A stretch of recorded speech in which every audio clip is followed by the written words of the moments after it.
All right, well, I want to first thank Jessica and Tammy, and then we're going to do a little bit of a shift in gears. I'll be moderating the next panel. No offense to anyone, but it will be the best moderated panel of the morning. So,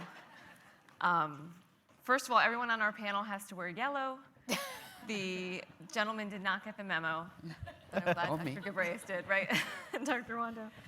So we're going to really be wrapping up this morning's conversation, and today's panel is going to be a call to action, a collaborative efforts to implement a comprehensive health equity strategy. And I think you're going to be really pleasantly surprised by the things you're hearing. And how do we actually get to the action? There's been a lot of discussion, but now it's time for you to be able to take home some nuggets and how you can make an impact in your organization. So thank you for tuning in.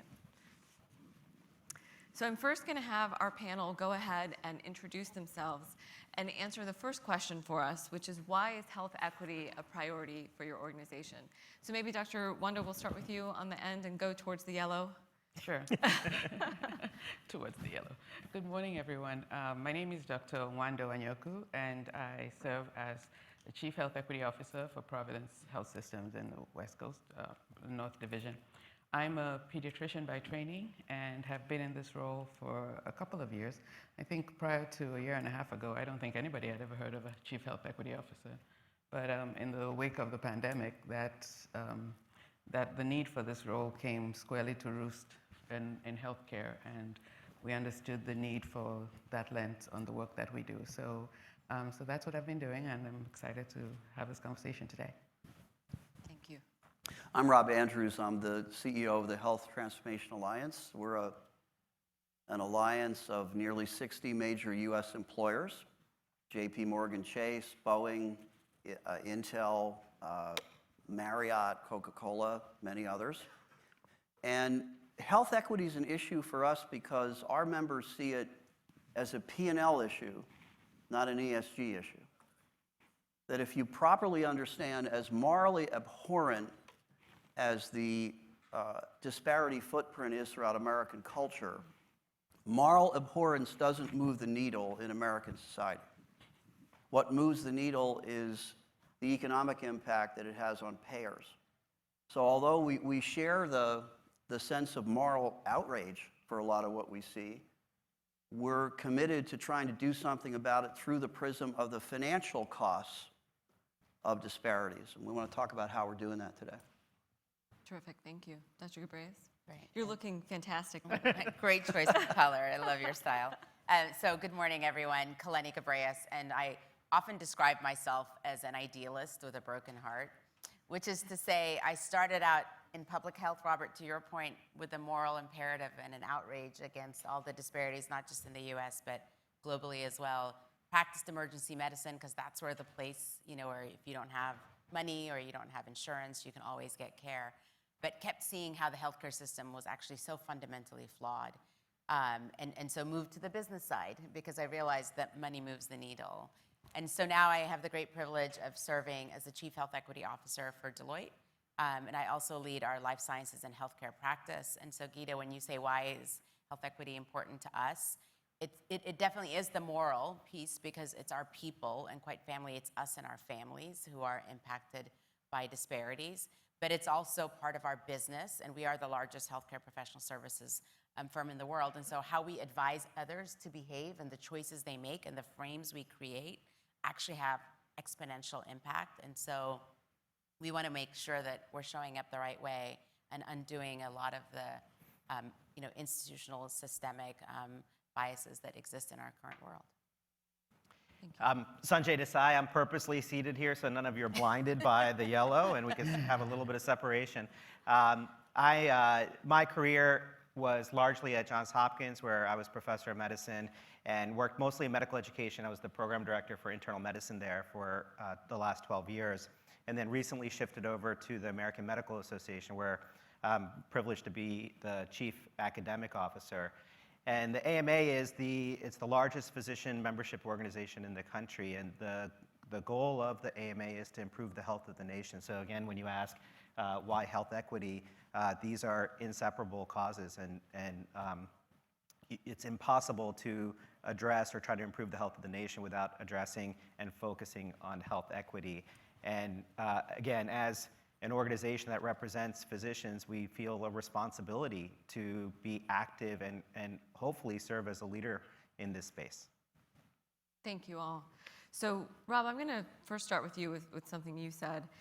You talked about the buying healthcare together, like the power of that purchasing power for employers. Can you give us some specific examples on how that works? Yeah, the HTA has, its members collectively spend almost $5 billion a year in the United States on healthcare. And our companies are tremendously diverse in size, in industry, in outlook.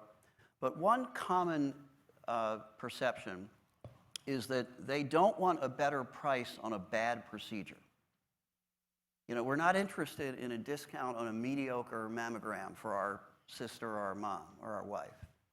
We're interested in the best outcome we can get, the best result that we can get.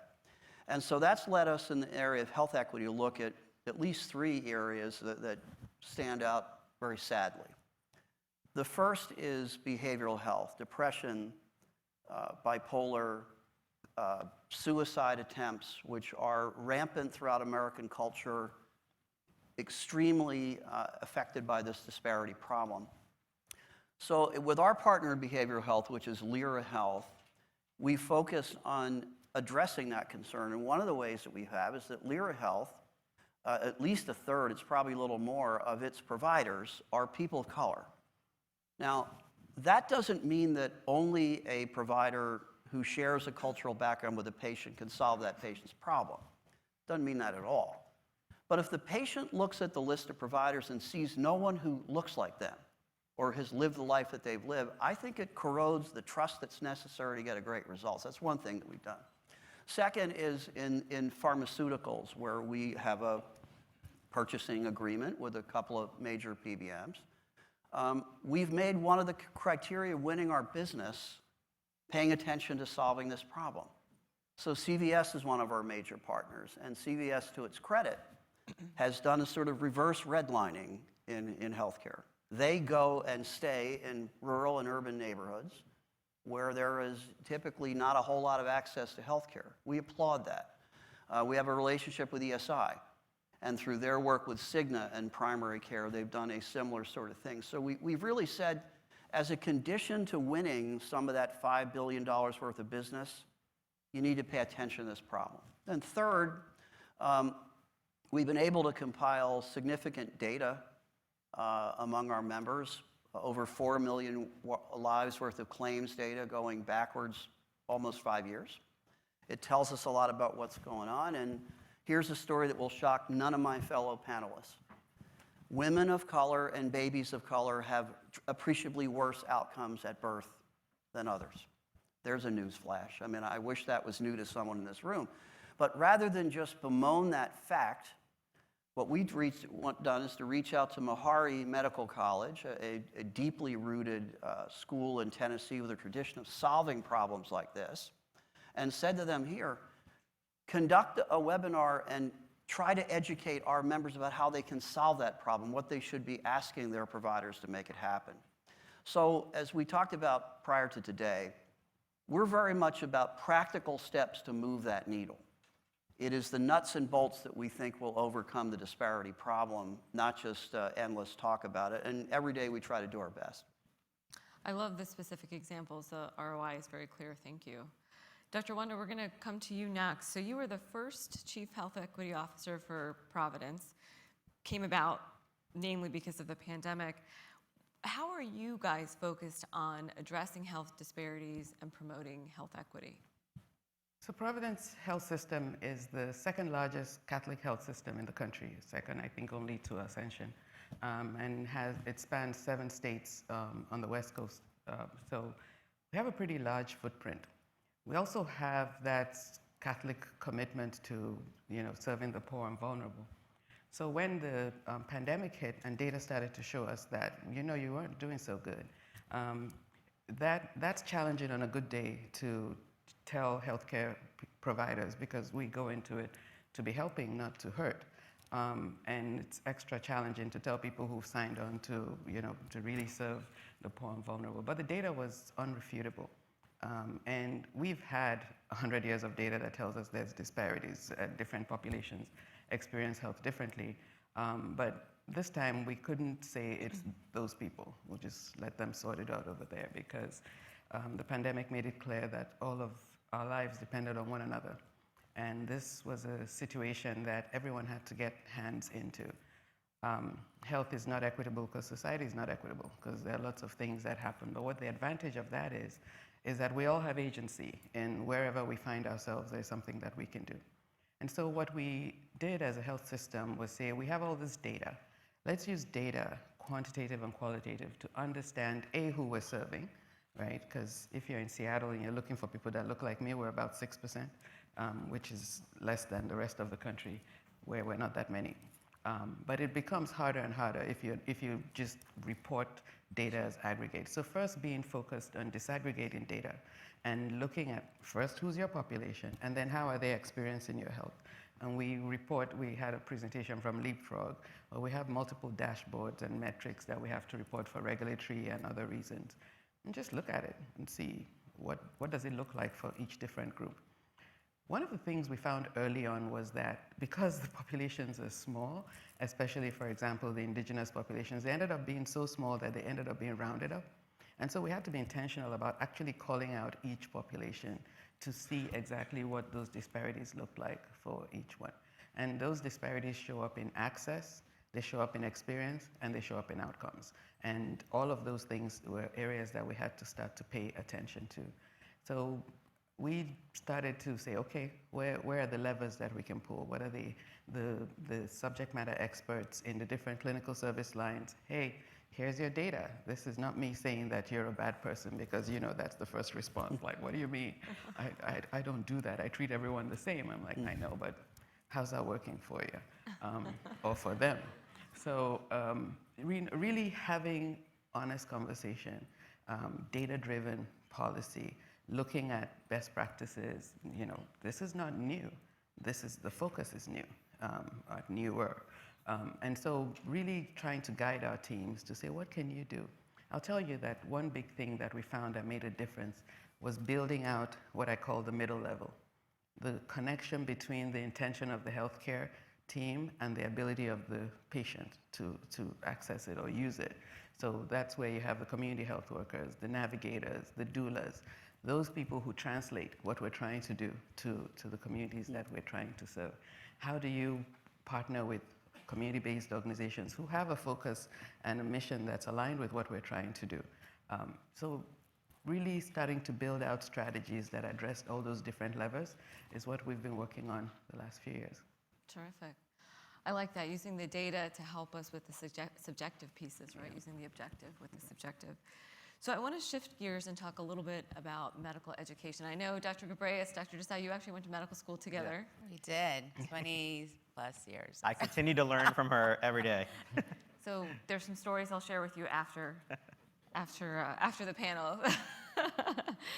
So, we don't learn this in medical school, right? And if you guys think back to your journeys in medical school, this isn't really something we really learned or that I think was part of the curriculum at that time. So how, from a medical education standpoint, Dr. Desai, are you thinking about this from an AMA point of view? Right, thank you. So I think we think of the medical education system as the process or the system that is designed to produce a physician workforce that's capable of caring for our patients and communities in the country. And I think it's not a revelation, as has been said, that we do not have a physician workforce that is capable of caring equitably for our patients and communities. And one of those reasons is the physician workforce itself, the composition of it. And the second reason is because of its capacity in managing health equity issues, both from awareness as well as managing it with the patients that they care for. So we have two interventions or actions that we think about actively and that we invest in. One is the physician workforce itself, the process of medical education. And so we work directly with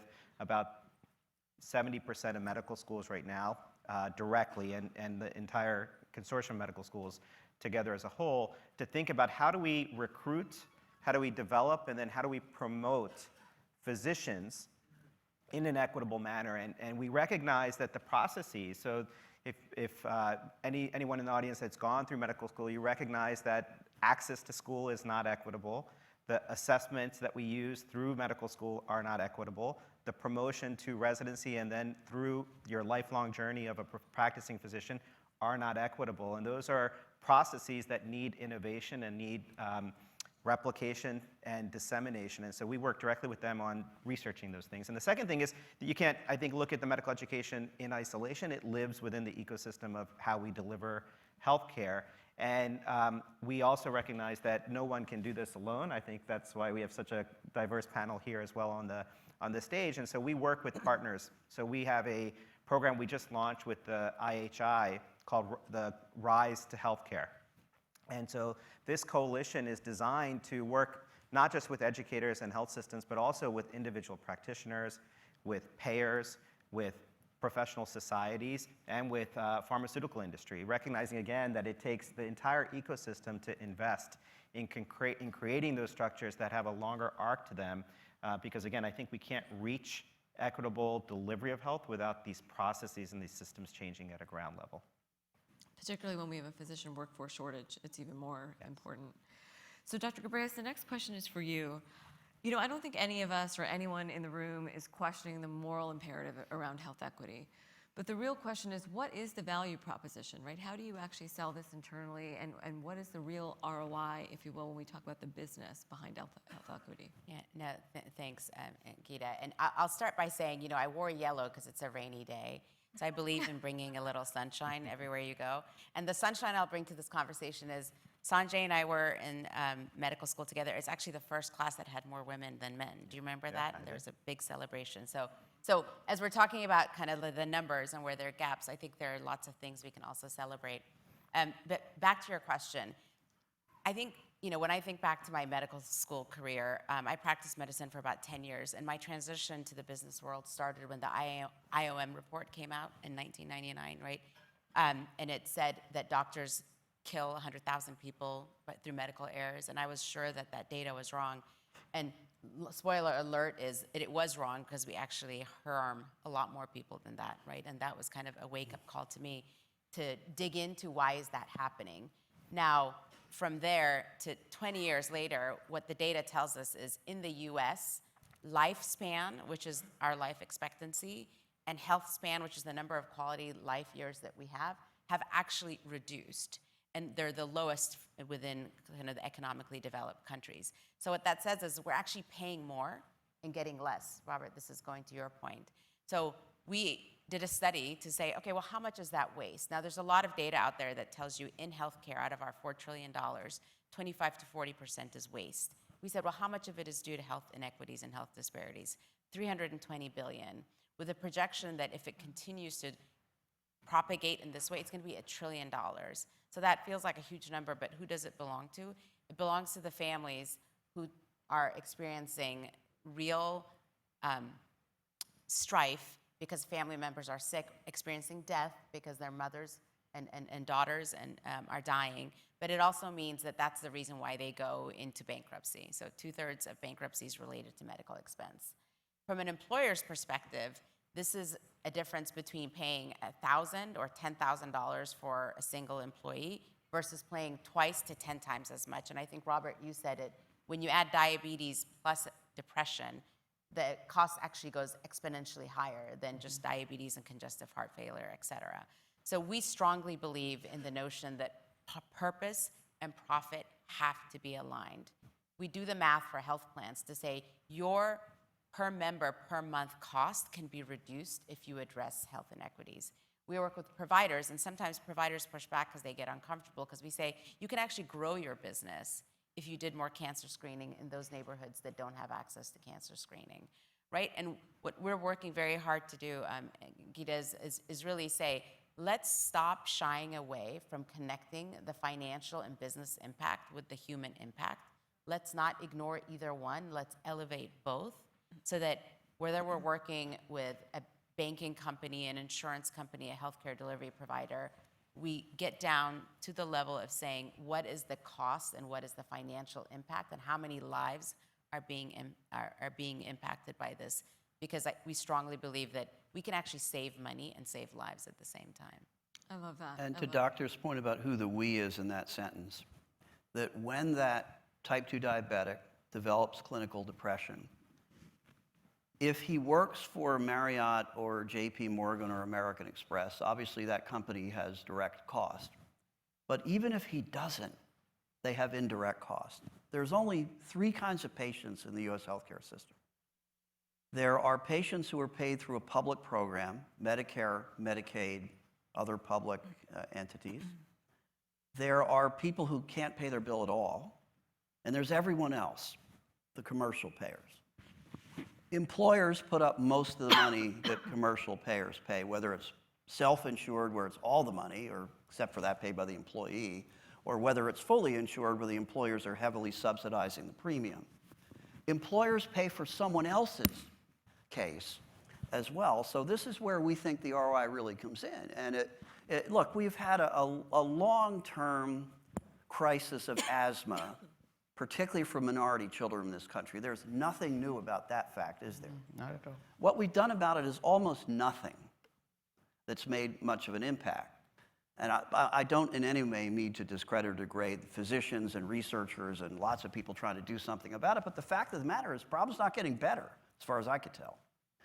And so employers do have an interest in saying to carriers, to hospitals, to pharmaceutical companies, to PBMs, what are you doing about this problem, not just for my employees, but for the system writ large? Because the employer not only has a moral stake in that answer, but he or she has an economic stake, whether the person works for them or not.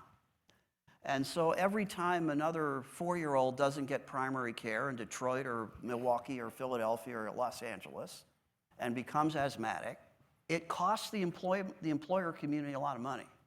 So if you're not disturbed by the fact that a lot of children can't breathe really well, you ought to be disturbed by the fact that you're paying for it, whether that child's mom or dad works for you or not.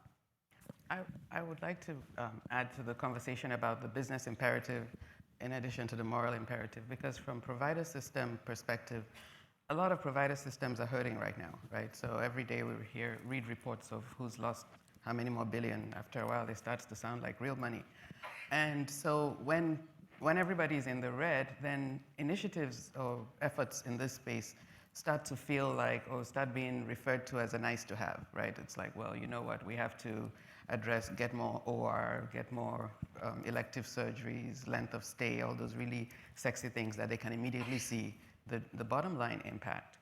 But really being able to make the case that inequitable care is not high quality care, and it actually costs you more, not just as an employer or as a payer, but also as a provider system. And it also allows us to start being innovative in how do we deliver that care?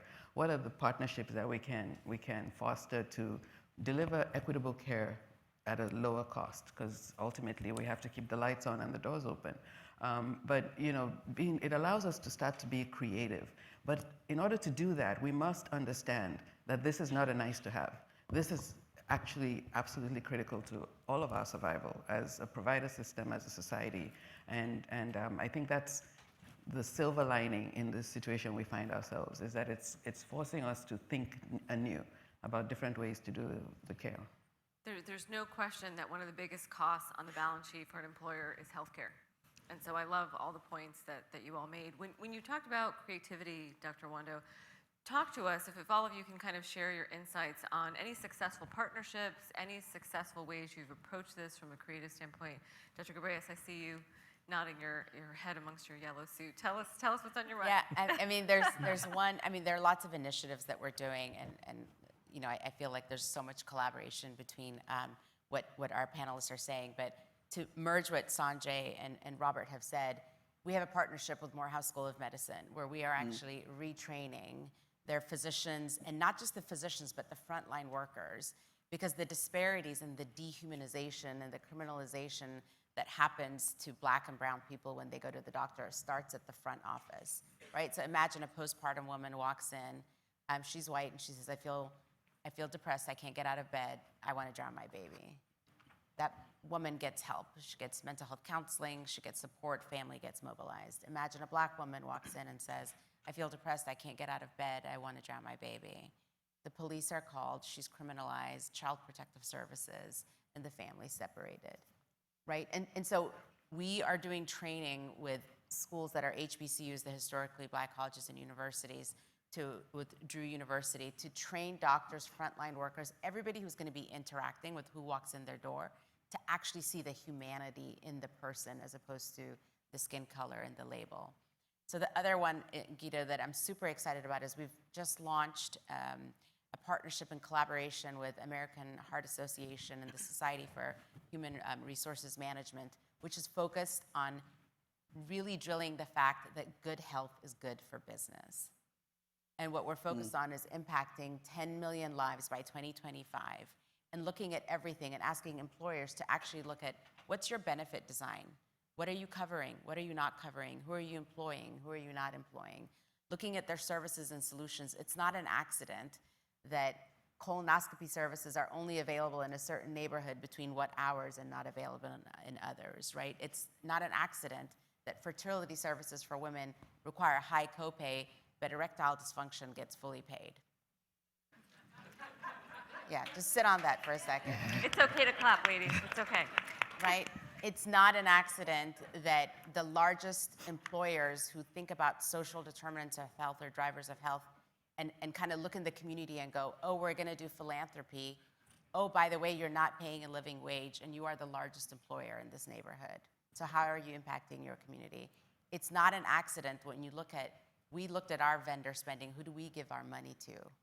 And I won't tell you the number because it's embarrassing, but we've done a lot of work to say how we spend our money and who we provide economic mobility for actually matters. Because at the end of the day, wealth and health are so closely tied together that it's not just okay to teach Black and brown people how to cook healthy food. Empower them economically so they can buy the food that they want and they can cook it already. Or own the catering company. Or run their own business. We're very proud of many of our members of what's called the $1 Billion Roundtable. And the $1 Billion Roundtable is a group of companies committed to look at how they spend the money in communities they serve and try to have a more disciplined approach to hiring the caterer from the neighborhood that is a minority-owned business, or reaching out to the woman-owned business that does linen service for the hospital and whatnot. So DuPont, one of our members, has played a significant role in this. So it's, again, what I would call reverse redlining, where rather than avoid spending money in health deserts, in education deserts, housing deserts, invest there. And wherever possible, buy services from entrepreneurs who are in that area and lift the entire economic structure up. I think just to add to this part, I think when we have something so overwhelming as has been described so well here, there's this urgency, I think, that organizations feel to act. And the risk in acting in such a complex ecosystem is that you don't move with the same agility and you don't have the impact that you aspire to have in the time that you want to have it, because each of us we may be working on redundant efforts or efforts that even actually complicate one another's work. And so collaboration, we think, is key, and we think about it from a micro to a macro level. So the AMA is headquartered in Chicago, so we work, as has been described, in the community around Chicago, where there are tremendous disparities in life expectancy from one zip code to the next, which is common in other cities in the United States as well. So working with local businesses and with local partners to lift the infrastructure and the economy for those specific areas and the healthcare that's delivered there. But then also, I think, with these organizations, so we mentioned IHI, with whom we work, but we also recognize the need for data, and I think we brought up data earlier. If you ask those that have data on physicians in this country, how many, you can pick your ethnicity or race, but how many African American physicians are there in a certain city or in a certain specialty, you'll get 3 different answers. It's because we don't have the right or the same way of categorizing data and collecting data in the country with the organizations that are responsible for doing so. So there's some very fundamental work that we need to do to coordinate the even simple, what we would think of as simple data collection strategies that we use so that we can actually answer the questions that are being asked. It's hard to answer these questions and analyze the data if we're not collecting it in a way that's consistent and comprehensive and aligned to be able to do the research and make the impact that we want to have. So again, working with AAMC, which runs medical schools, the ACGME, which manages all of the residency programs in the country, together, because there's a mutual mission here to think about how do we do this in an equitable way and in a harmonized way. I think the focus on also the future of casting, looking at medical students and looking at the gender who's coming up is really important. So from our perspective, we think about how do you diversify the clinician workforce? Because you may get 3 different answers, but they all suck. Like you're going to have really low numbers for African American physicians. And the importance of that is the empathy gap, as Colleen described, which is, just seeing and recognizing the humanity in the people that you're working with. And it's going to take us a really long time to get to one-to-one match and concordance. But if you have a more diversified workforce, then people get to recognize that people who don't look like them can actually be cool. They can, and so if you think about, having a member of the LGBT community on your team, you start to have more compassion for other people who come through, even if you don't have that one-to-one match. So, it might be my PTSD speaking because I'm a pediatrician and I've spent many years of my life in that space where people swear that, children are the future, but nobody wants to invest in it. And so when I enter into this space, I find myself worrying about what is the long-term prospect of focus on health equity.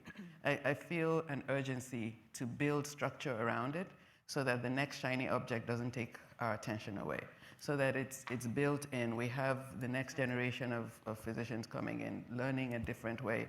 We have our workforce, more diversified. We have the middle layer empowered and given tools that allow them to have impact in community. We have health systems thinking about equity as a core component of quality, so that whether we are all beamed up or I win the lottery, this structure, this work, this way of thinking about delivering care is established for the long term. That's what keeps me awake at night. I really enjoy this conversation because I think it's very important that we start talking about health equity as part of the business of medicine, right? For some reason, we've separated the two, and for all the points you all have made, it's just part of the business of medicine. And I think the more we tie that, the more long-lasting it will be, to your point, and more of a priority. So we have a couple of questions from the audience here. I'm going to ask you all this one, and then I'm going to try and take us back to the previous screen as well. So the question is, how can insurance companies, for example, biotech, pharma manufacturers as well, best collaborate with others to address health equity? So in other words, how can different stakeholders in the healthcare ecosystem partner together to address this issue? Any thoughts from anyone? We work with biopharma, medtech, provider, health plan, and pretty much every other industry. And I think I would go back to the value equation. And once again, I'll go back to the report that the IOM actually described quality of care using 6 domains, of which equitable care was a component of it, like so efficient, right, safe, equitable. So in my mind, the mantra is there is no quality without equity, period. And so if you're thinking about being a biopharma where you're trying to sell a drug and you're looking at measuring outcomes, there aren't the normal people and then these other group that you have to make concessions for, whether it's doing clinical trials or measuring efficacy, right? If you are an insurance company and you're looking at your HEDIS measures, right, and you're looking at hemoglobin A1C, control of blood pressure, et cetera, don't just look at the aggregate number and you're like, oh, it's 80%, we got 82, we're winning. Break it down and ask the question, why is it 50% in the African American population and 98% in the white population? Urban, rural, you mentioned that, because people also assume that everything is about race when it comes about disparities, but No. the most common denominator is actually poverty and income status, which, oh, by the way, correlates with race in America, but also it's a reminder that race is a phenotype, it's not a genotype. Right, so what that means is that for anybody with these biopharma healthcare companies that take race as a risk factor for having worse outcomes, all that does is actually propagate racism because your race is not in your DNA, it's a social construct. What I would say is I'll use insurance companies as an example. We want insurance companies and carriers to move from observation to action. So we know that cancer screenings are appreciably lower in minority populations, rural populations, and especially in minority rural populations. And as employers, we want to say to carriers, what are you doing about that? What does that mean? What kind of education are you engaging in to encourage people to get screened? Are you making the screenings practical and available to people? Do they have to take a day off to get the screening? Where do they have to go to get the screening? What kind of follow-up care are you offering when someone gets the call that no one wants to get, that the screening showed that you have a problem? What are you doing about that? And if the answer is the same as we do for everyone else, it's a bad answer. Because the problem here is rooted in a different set of social phenomena that people have to pay attention to. So back to our sort of primary point here, the most powerful instrument in American healthcare is the checkbook. And employers who are ready to use that checkbook in an enlightened way are the ones, I think, that can move the needle. I might just offer one very practical opportunity to participate if there are insurance company or pharma representatives in the audience. The work that we're doing with IHI, there are 5 pillars. One of them is related to pharmaceutical industry and biotech, and the second one, another one is related to payers. And so if you go to Rise to Health, and you can Google that, there are direct mechanisms to join that program. And the idea is to have a very practical approach to move from dialogue to action. And we recognize that all of these constituents have to play a role for us to have impact. I would say that in moving from dialogue, that dialogue must, of necessity, include the populations that you're trying to serve. Because we can sit in our ivory towers and determine that this is what we think is the reason why people don't have access. But in order to achieve health equity, you must hear the voice of the people you're trying to serve. And so building channels to communicate more effectively, to hear what their challenges are, what their real challenges are. You know, they're navigating their lives every day despite whatever we do. And so how do we not become an additional burden? How can we alleviate their pain? So some of the partnerships, to your earlier question, you know, we have a partnership with Lyft, for instance. So you're trying to do cancer screening and they can't get away. Well, you can get them a ride. It's not a huge lift. Stuff and actually matters. I didn't mean that. I just heard that. It's a good lift. But for them, they're like, great, this is something we can do, right? And so to my earlier point about everybody having agency, the focus on SDOH really highlights to us that 80% of healthcare happens ever before they walk through our door, which means the whole of society has a role to play, and we need to activate everyone. So we have one more question before we get to closing comments. So our question from the audience is, what role can advocacy play in making the types of collaborations, partnerships we've talked about, a systemic and scalable expectation of the workplace? Any thoughts? You know, I would say that we've talked about the social determinants of health.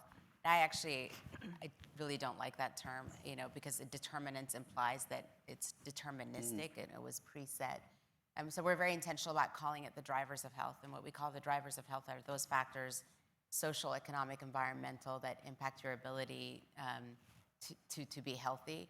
And so, but at Meharry, Daniel Dawes is a physician who's written a book, actually a lawyer, that writes about the political causes, the political determinants of health. And I call that the cause of all causes, which goes to advocacy. Right? So fundamentally, decisions we make on whether water should be clean, whether there should be ability to walk on the streets in the same way, gun violence, right? Access to reproductive health care, all of these things ultimately are drivers of health that by the time they get to the ER, like the milk has already been spilled, right? So I would actually say, Nwando, I couldn't agree with you more, talk to your community members to understand what lies upstream so that instead of being a hero and saving them at the end through philanthropy and community benefit, what can we make sure doesn't actually happen and doesn't become a problem and we don't have a Flint, Michigan situation?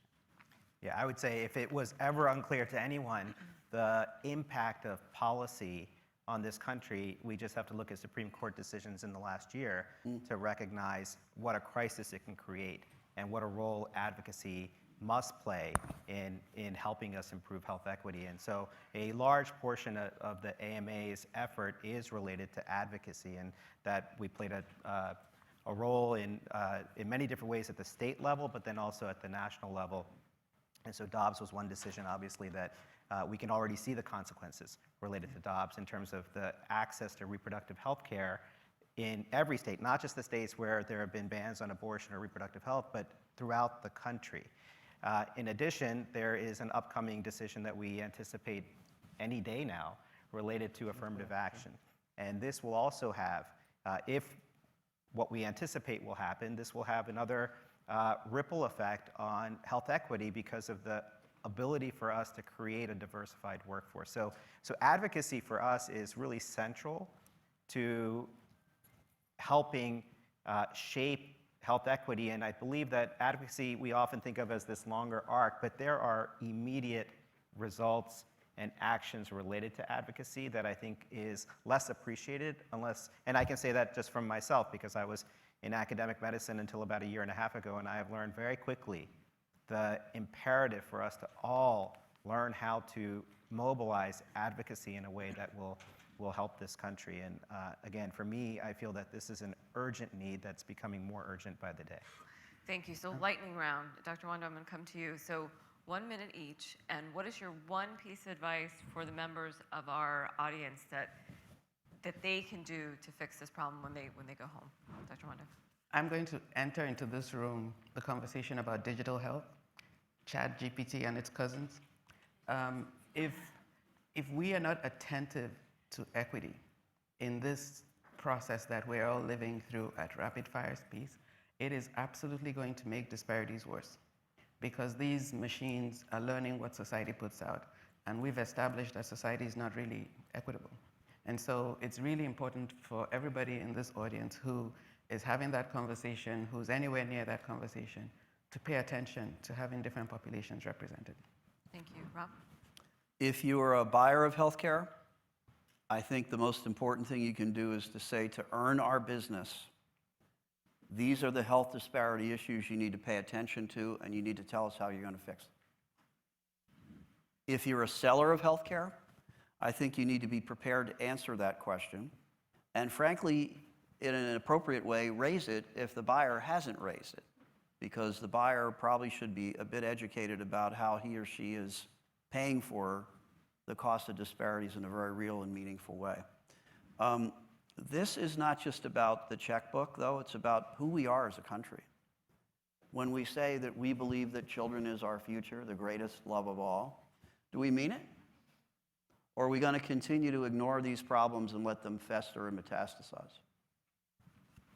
I love that you brought Whitney Houston into the room. She's a New Jersey person. That I had makes to. me happy. She's a New Jersey person.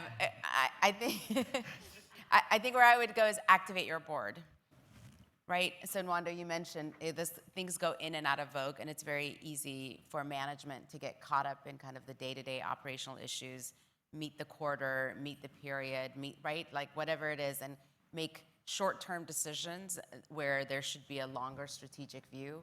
So we actually worked with the American Hospital Association and the Black Director Health Equity Alliance, which is a group of about 300 Black corporate board directors who've come together to say, how do we make health equity part of the board agenda? How is it linked to ESG?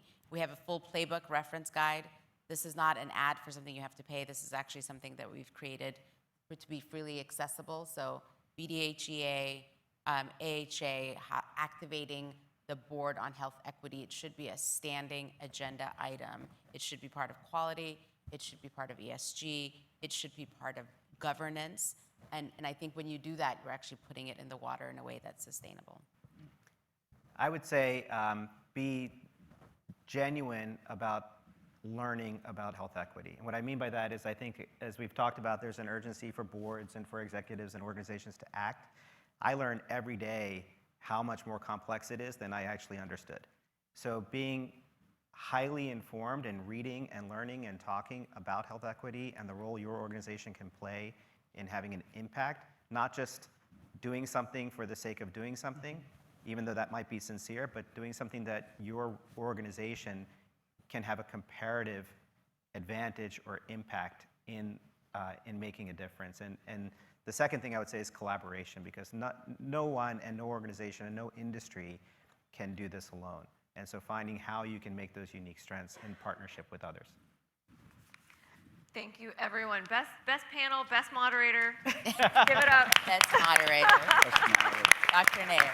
Best dressed.